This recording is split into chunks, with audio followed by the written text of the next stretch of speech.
বিশম্বরপুর সীমান্তে সাইদুলকে গুলি বিএসএফ করেনি, কারা করলো জানা যায়নি বিএসএফ ও বিজেপির পতাকা বৈঠকে। নিজস্ব প্রতিবেদকের পাঠানো তথ্য ও ছবি নিয়ে আনিকা সুলতানার ডেস্ক রিপোর্ট। সুনামগঞ্জের বিশম্বরপুর চিন্নাকান্দি সীমান্তবর্তী গামাইতলা খাসপাড়া গ্রামে ভারতীয়দের গুলিতে বুধবার সন্ধ্যায় এক বাংলাদেশি যুবক নিহতের ঘটনায় বৃহস্পতিবার বেলা 11টায় বিজেপি বিএসএফ পতাকা বৈঠকে মিলিত হয়। তাহিরপুর সীমান্তের লাউরের গড় বর্ডার হাটে দুপক্ষের ঘণ্টাখানেক বৈঠক হয়। ওখানে বিএসএফ দাবি করছে গামাইতলা সীমান্তে বুধবার সন্ধ্যায় বিএসএফ কাউকে গুলি করেনি। ওই যুবককে কারা গুলি করে হত্যা করলো এটিও নিশ্চিত করতে পারেনি বিএসএফ, তবে বৈঠকে বিএসএফ নমনীয় ছিল। সুনামগঞ্জ 28 বিজিবির দায়িত্বশীলরা জানান, 1 ঘণ্টা ব্যাপী পতাকা বৈঠকে বাংলাদেশের পক্ষে নেতৃত্ব দিয়েছেন 28 বিজিবির অধিনায়ক জাকারিয়া কাদির এবং ভারতের 193 বিএসএফ কমান্ডেন্টের কমান্ডার ভারতের পক্ষে নেতৃত্ব দিয়েছেন।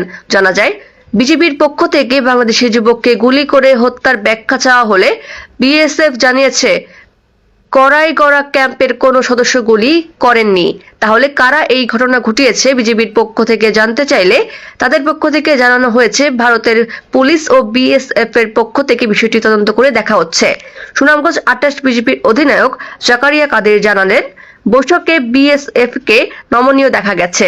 তারা অন্যান্য সময়ের চেয়ে বেশি আন্তরিকতাও দেখিয়েছে। সীমান্ত পরিস্থিতি শান্ত রয়েছে। খোঁজ নিয়ে জানা গেছে সব কয়টি সীমান্ত পথে বৃহস্পতিবার কাউকে আসতে বা যেতে চেষ্টা করতে দেখা যায়নি। আনিকা সুলতানা, দৈনিক আলো সকাল, অনলাইন মিডিয়া, সুনামগঞ্জ।